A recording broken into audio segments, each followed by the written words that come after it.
In English, we say, "Oh my pretty girl," but in Kannada, ಓ ಹಂಸಗಮನೆ ನಿನ್ನ ಹಂಸದ ನಡಿಗೆಗೆ ನಡಿಗೆಗೆ ಸೋತೆ ಸೆಳೆಯುವ ಮಧುರ ಮಾತಿನ ಸೊಗಡಿಗೆ ಬೆಳಗಿಗೆ ನೀನು ನಿಂತಲ್ಲೇ ನಿಲ್ಲದಿಹಲ್ಲಿ ಕಂಪನಗಲವಾಗಿ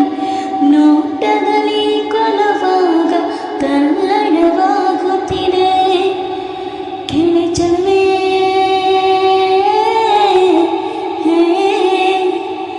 ನೀನು ಮಿನು ಮಿನು ಮಿನುಗುತ್ತಾರೆ ಜುಳುಜುಳು ಹರಿಯುವ ರಸ ಜಲಧಾರೆ ನನ್ನ ಕಣಕಣದಲ್ಲೂ